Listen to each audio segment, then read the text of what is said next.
Inilah contoh memegang janji yang benar.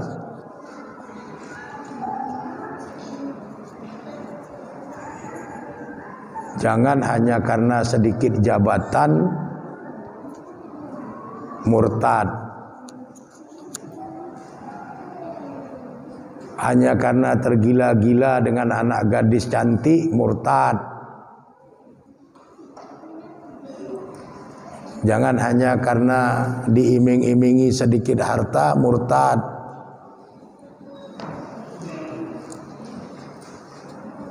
Cobalah lihat bagaimana para sahabat dulu mengorbankan semuanya untuk tetap bertahan pada janji mereka kepada Allah. Asyhadu an la ilaha illallah wa asyhadu anna Muhammadar Rasulullah.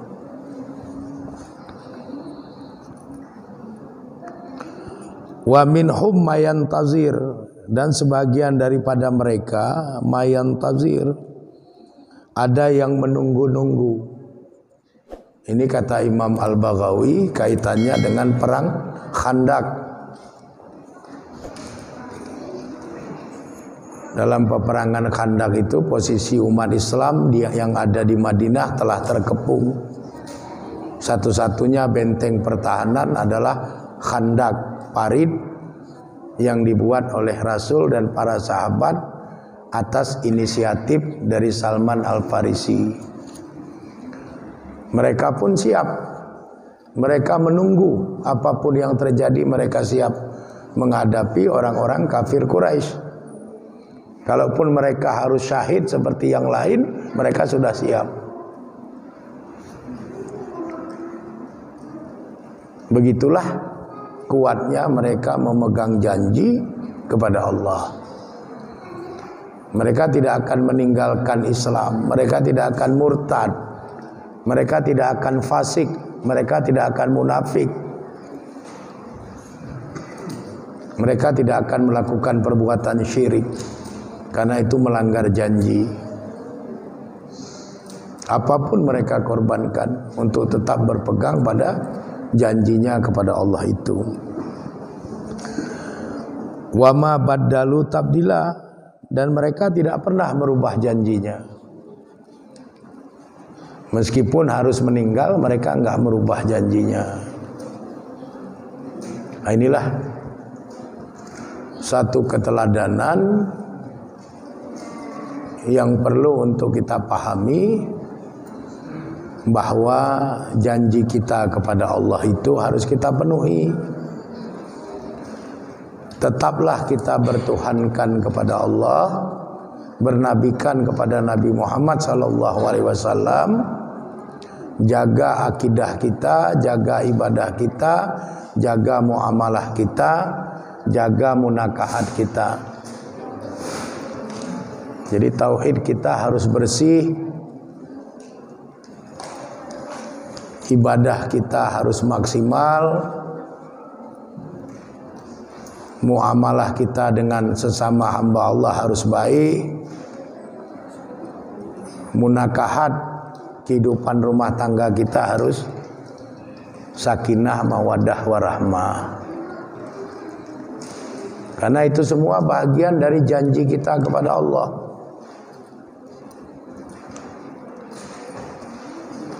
Sebab berakidah, beribadah, bermuamalah, bermunakahat itu bahagian dari apa yang Allah firmankan. Dan kita sudah berjanji mengimani apapun yang Allah firmankan. Dan kita sudah berjanji mengimani apapun yang Nabi sabdakan.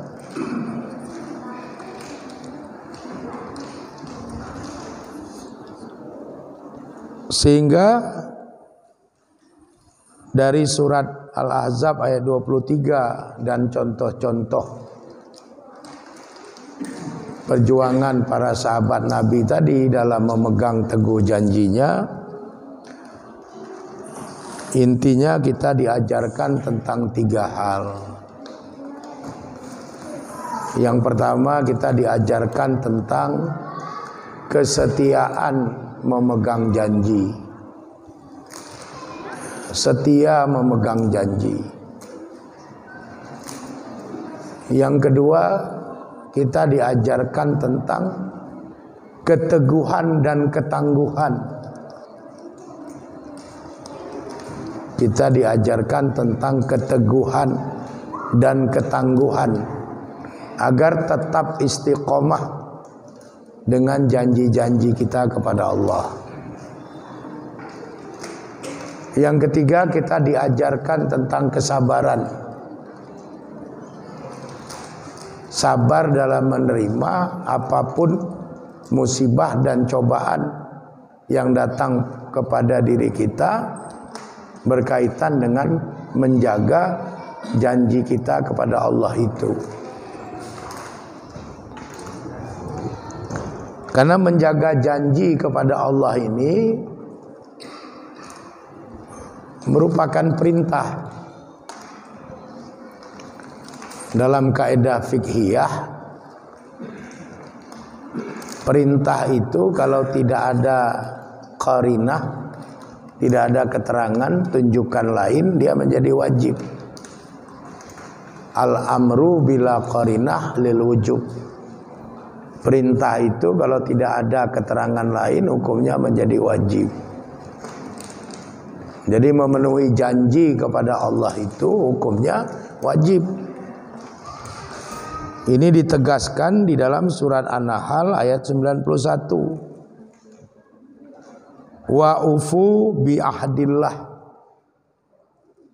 dan penuhilah olehmu janji kepada Allah. Iza ahadtum, apabila kamu berjanji kepada Allah. Jadi kita sudah berjanji kepada Allah dengan syahadat kita. Jagalah syahadat kita itu sampai kita meninggal dunia. Maka setiap hari Jumat itu khatib selalu mengingatkan, wala tamutunna illa wa antum muslimun. Jangan kamu meninggal dunia kecuali dalam keadaan Islam. Jangan sampai murtad, jangan sampai fasik, jangan sampai munafik, jangan sampai syirik. Meninggallah dalam keadaan disertai oleh iman, Islam, dan ketakwaan. Itu hanya bisa terrealisasi dengan baik kalau kita betul-betul memegang teguh janji kita kepada Allah. Di dalam hadis yang diriwayatkan oleh Imam Bukhari dari Abu Hurairah, Nabi menjelaskan, afdalukum ahsanukum qadaan. Yang paling utama di antara kamu adalah yang paling baik dalam menunaikan janji. Jadi yang paling utama di antara kamu adalah kamu yang paling baik dalam menunaikan janji.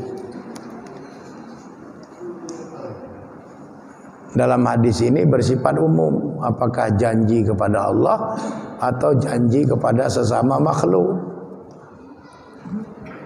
Orang-orang beriman yang memenuhi janjinya dengan baik, baik janji mereka kepada Allah maupun janji mereka kepada makhluk, maka mereka itulah yang paling afdal, mereka itulah yang paling utama. Ini artinya semakin orang sering mengingkari janji, maka tercatatlah dia bukan lagi sebagai orang yang baik. Semakin dia bisa menepati janji, maka tercatatlah dia sebagai orang yang utama, orang yang mulia di sisi Allah.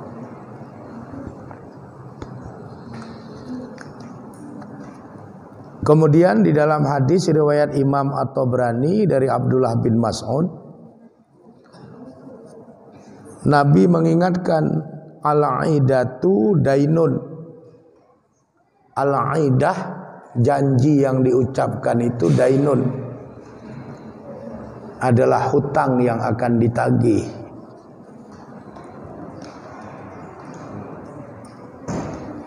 Secara ilmu hadis, hadis ini sebenarnya lemah karena ada sanadnya yang bernama Abdullah bin Muhammad bin Abil Ash'as. Tapi kelemahan sanad hadis ini tidak mengurangi akurasi matannya, isinya. Kenapa? Karena matan hadis ini mendapatkan dukungan dari surat Al-Isra, surat ke-17 ayat 34. Apa isi surat Al-Isra ayat 34? Isinya wa ufu bil ahdi, penuhilah olehmu janji-janjimu. Innal ahda, sesungguhnya janji itu kana mas'ulan, adalah akan ditanya. Jadi kalau bahasa Nabi tadi, al-iddatu dainun, janji yang sudah diucapkan itu adalah hutang yang akan ditagih. Dalam bahasa Quran, kita disuruh memenuhi janji, karena janji itu kana mas'ulan, adalah hal yang nanti akan ditanya oleh Allah. Janji itu akan ditagih, kata Allah. Jadi meskipun tadi hadisnya itu secara sanad ada yang dhaif, tapi secara matan hadis itu tidak bermasalah. Karena memang matan hadis tadi itu selaras dengan ayat Quran. Yang intinya kalau sudah mengucapkan janji, baik janji kita kepada Allah maupun janji kita kepada sesama makhluk, penuhilah janji itu. Jangan tidak dipenuhi. Kenapa? Karena nanti akan meninggalkan persoalan, menjadi beban dalam pertanggungjawaban kehidupan akhirat. Semua janji yang tidak dipenuhi mas'ulan, itu akan ditanya. Semua janji yang sudah diucapkan itu dainun, akan menjadi hutang yang akan ditagih.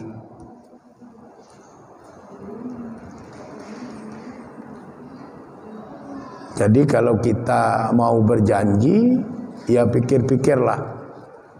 Kalau kira-kira nggak bisa kita tunaikan, ya sudah, jangan berjanji. Jangan ucapkan janji itu. Tapi kalau kita merasa mampu menunaikannya, maka silahkanlah kita mengucapkan janji. Sebab persoalan janji ini bukan persoalan mudah. Apalagi kalau janji itu kepada Allah. Kita lihatlah tadi para sahabat yang sudah berjanji dengan syahadat mereka, satu jengkal pun mereka enggak mundur.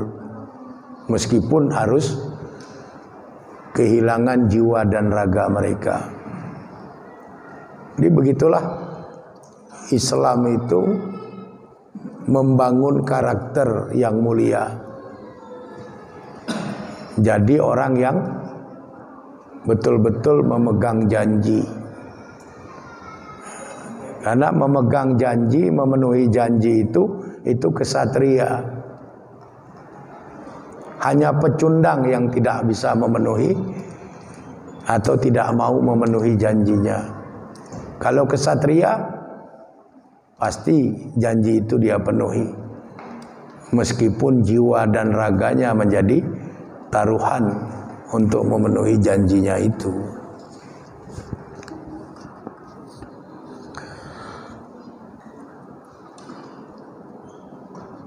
Yang terakhir, menurut Imam Ibnu Jarir At-Tabari di dalam kitab tafsir beliau, orang-orang yang sudah berjanji kepada Allah dalam ikatan syahadat mereka, yang kemudian membawa konsekuensi mereka harus menjaga akidah, menjaga ibadah, menjaga muamalah dan menjaga munakahat, Kalau kemudian itu mereka ingkari, mereka bermaksiat atau durhaka kepada Allah, maka menurut Allah orang-orang yang seperti itu sudah berada pada posisi kesesatan yang sangat nyata. Hal ini sebagaimana yang tersebut di dalam surat Al-Ahzab ayat 36. Wa may ya'sillaha wa rasulahu, dan siapapun yang bermaksiat kepada Allah dan Rasulnya,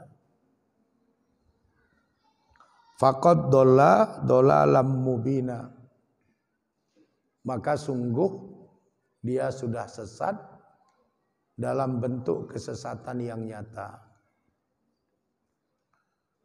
Jadi yang dimaksud dengan ya'sillaha wa rasulahu, bermaksiat kepada Allah dan Rasulnya, itu artinya mendurhakai Allah dan Rasulnya. Apa yang dimaksud mendurhakai Allah dan Rasulnya? Apa yang Allah perintah tidak mau dikerjakan, apa yang Allah larang tidak mau ditinggalkan. Itulah bermaksiat kepada Allah dan Rasul, sehingga orang seperti itu tidak memenuhi janjinya kepada Allah. Orang yang tidak memenuhi janjinya kepada Allah, maka dia adalah orang yang sesat dalam kesesatan yang teramat nyata.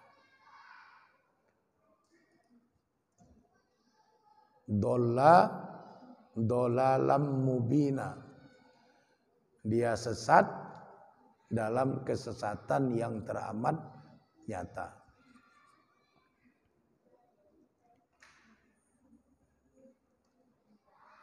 Dengan kita memahami ini semua, maka sebagai bahagian dari orang-orang yang beriman, tentunya kita ingin tetap dalam satu keistiqomahan, menjaga janji kita kepada Allah, menjaga syahadat kita sampai dengan kita meninggal dunia.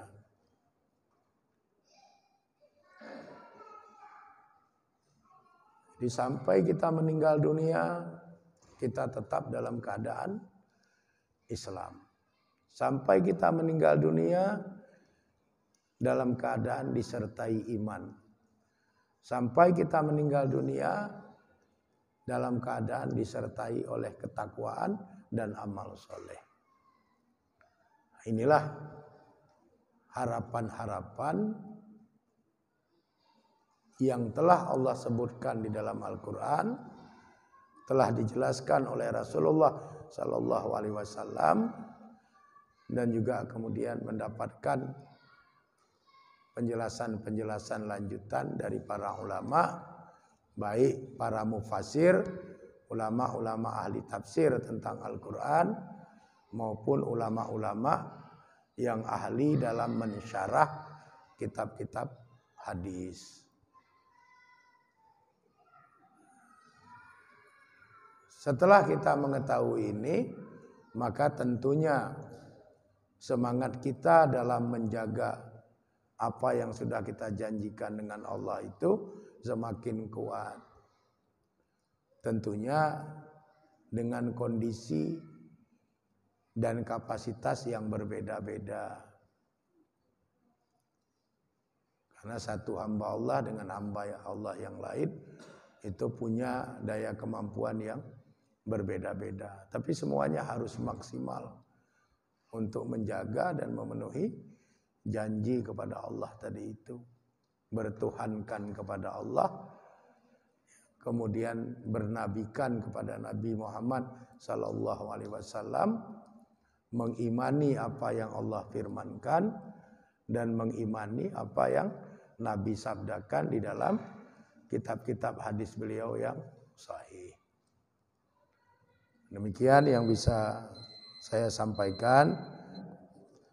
Alhamdulillahirabbil alamin, wallahu a'lam bishawab. Assalamualaikum warahmatullahi wabarakatuh.